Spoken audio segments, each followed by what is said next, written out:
પ્રભુ ઈસુ ખ્રિસ્તના નામમાં આપ સર્વને પ્રેમી સલામ.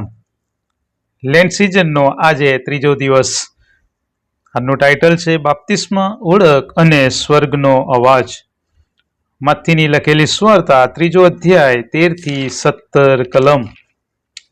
ગઈકાલે આપણે માથી 4માં પરીક્ષણ વિશે જોયું, પણ તે પહેલા 3 અધ્યાયમાં ઓળખ આવે છે. પ્રથમ ઓળખ, પછી પરીક્ષા. પ્રથમ પિતાનો અવાજ, પછી શેતાનનો અવાજ. આ એક અગત્યનો ક્રમ છે જે આપણા જીવનમાં પણ આવે છે. પ્રભુ ઈસુ બાપ્તિસ્મા લેવા કેમ ગયા? 14મી કલમમાં યોહાન કહે છે, મારે તમારાથી બાપ્તિસ્મા લેવું જોઈએ, કારણ કે પ્રભુ ઈસુ ખ્રિસ્ત પાપ રહિત હતા. તો પછી શા માટે તેમણે બાપ્તિસ્મા લીધું? 15મી કલમ પ્રમાણે સર્વ ન્યાયીપણું એમ પૂરું કરવા માટે પ્રભુ ઈસુ ખ્રિસ્ત બાપ્તિસ્મા લે છે. અહીંયા ગ્રીક શબ્દ ડાઇકાયોસાઇન વાપરાયેલો છે, જેનો મતલબ ધર્મ અથવા ન્યાયીપણું, મતલબ ઈશ્વરની ઈચ્છા મુજબનું જીવન. પ્રભુ ઈસુ એક મનુષ્ય તરીકે આ પૃથ્વી પર છે ત્યારે તેઓ અહીં જાહેર કરે છે કે એક માણસથી પાપ પ્રવેશ્યું માટે સમગ્ર માણસજાત પાપી બની. તેઓ પણ માણસજાતમાં જ આવે છે. તેઓ તેમનાથી અલગ નથી. તેઓ અહીં પોતાને પાપી માણસજાત સાથે ઓળખાવે છે અને એથી ઈશ્વરનું ન્યાયીપણું અધૂરું ન રહે માટે તેઓ બાપ્તિસ્મા લે છે. ફરી સમય મળે ચોક્કસ બાપ્તિસ્મા અંગેની ઊંડી સમજ આપણે મેળવીશું, પણ આજે ટૂંકમાં જોઈએ.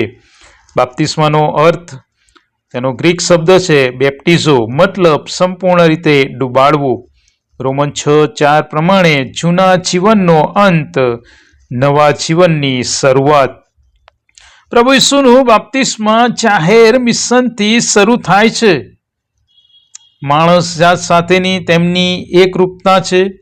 ઈશ્વર પુત્ર હોવા છતાં તેમની વિનમ્રતા દર્શાવે છે અને તેથી જ આગળ માથી 3:16 પ્રમાણે આકાશ ખુલી ગયું. માલાકી પછીના 400 વર્ષના સમયગાળાને શાંત સમય કહેવામાં આવે છે. એ 400 વર્ષના સમય પછી ઈશ્વરનો અવાજ સાંભળવામાં આવ્યો. પ્રભુ ઈસુ ખ્રિસ્ત દ્વારા સ્વર્ગ ફરી ખુલી ગયું અને પવિત્ર આત્મા કબૂતરની જેમ તેમના પર ઉતર્યો. કબૂતર શાંતિનું પ્રતીક છે, પવિત્રતાનું પ્રતીક છે, નવા આરંભનું પ્રતીક છે. અહીં આપણે નવા સર્જનની શરૂઆત જોઈએ છે.